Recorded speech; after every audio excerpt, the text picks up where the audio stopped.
রাসূল সাল্লাল্লাহু আলাইহি ওয়াসাল্লাম মেরাজের রাতে জান্নাত জাহান্নাম ভ্রমণ করিয়েছেন এবং সেখানে বিভিন্ন কিছু দেখেছেন। এ ব্যাপারে কোরআন ও হাদিসের বর্ণিত বিভিন্ন স্থান আমরা আলোচনা করব ইনশাআল্লাহ।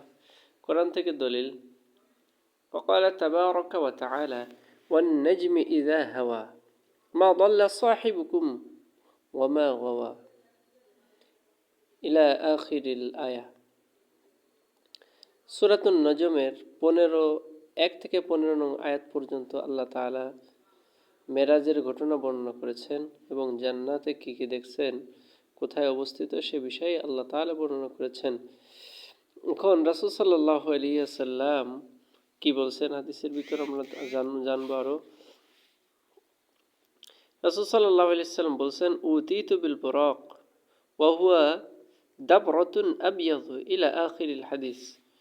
হাদিসটি রাসূল সাল্লাল্লাহু আলাইহি ওয়াসাল্লাম বর্ণনা করছেন এবং কোরআনের আয়াত থেকে আমরা বুঝতে পারলাম যে এখানে কি কি বিষয় আছে। জান্নাতের বর্ণনা আছে। ১ নম্বর, রাসূল সাল্লাল্লাহু আলাইহি ওয়াসাল্লাম জান্নাতের বিভিন্ন জিনিস দেখছেন, যেমন সিদরাতুল মুনতাহা, জান্নাতুল মাওয়া, ৪টি নদী, নীল, ফুরাত, সাইহান, জাইহান, বাইতুল মামুর। বিভিন্ন নবীদের সাথে রাসূলের সাক্ষাৎ হয়েছে, আলহামদুলিল্লাহ। এই বর্ণিত স্থানগুলো থেকে যারা যায়, রাসূল সাল্লাল্লাহু আলাইহি ওয়াসাল্লাম মেরাজের রাত্রে জান্নাত ভ্রমণ করেন এবং বিভিন্ন জিনিস দেখেন। এখন বন্ধুরা, আমরা সিদরাতুল মুনতাহা কি সে সম্পর্কে জানব।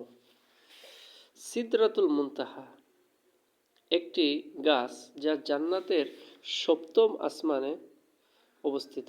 এটি একটি বিশেষ গাছ যা আল্লাহ তাআলা সৃষ্টি করেছেন। সিদরাতুল মুনতাহার অর্থ কি?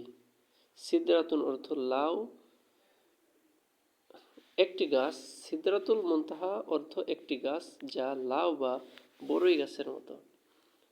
মুনতাহা হলো শেষ বা সীমা, সর্বশেষ স্থান। তাই সিদরাতুল মুনতাহা অর্থ হলো শেষ সীমার গাছ বা জান্নাতের সর্বশেষ গাছ।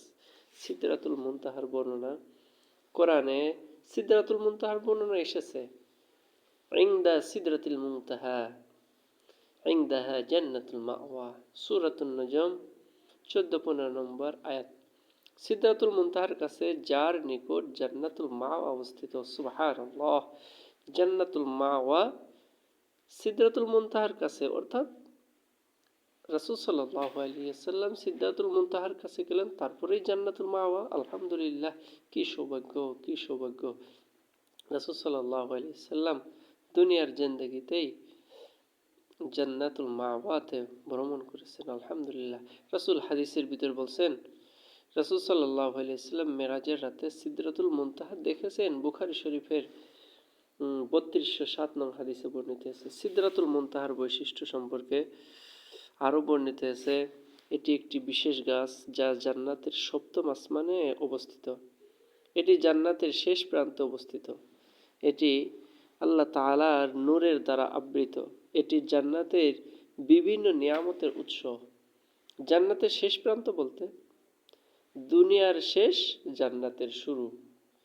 আবার জান্নাতের শুরুর দিক থেকে যদি শুরু করি তাহলে জান্নাতের শেষ, দুনিয়ার শুরু।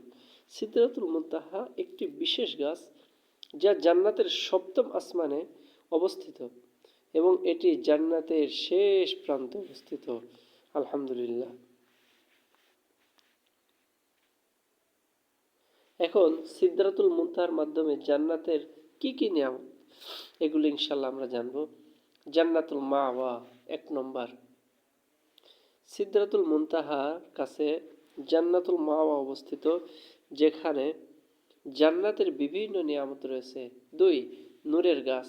সিদরাতুল মুনতাহা একটি নূরের গাছ যা জান্নাতের নূরের উৎস। ৩. ফল ফলাদি। সিদরাতুল মুনতাহার ফল ফলাদি জান্নাতের বিভিন্ন নিয়ামতের উৎস। ৪. নদী নালা। সিদরাতুল মুনতাহার কাছে জান্নাতের বিভিন্ন নদী নালা রয়েছে, যেমন নীল, ফোরাত, সাইহান, জাইহান। ৫. হুর গেলেমান। সিদরাতুল মুনতাহার কাছে জান্নাতের হুর গেলেমান রয়েছে, যারা জান্নাতের অধিবাসীদের সেবা করবে। 6 আল্লাহর দিদার। আলহামদুলিল্লাহ আলহামদুলিল্লাহ, যেটা মুমিনের সব থেকে বড় চাওয়া এবং পাওয়া। সিদরাতুল মুনতাহার কাছে আল্লাহ তাআলার দিদার লাভ করা যাবে, আলহামদুলিল্লাহ, যা জান্নাতের সবচেয়ে বড় নিয়ামত। সিদরাতুল মুনতাহার মাধ্যমে জান্নাতের বিভিন্ন নিয়ামত পাওয়া যাবে, যেমন জান্নাতুল মাওয়া, নূরের গাছ, ফল ফলাদি, নদী নালা, হুরগেলেমান, আল্লাহর দিদার।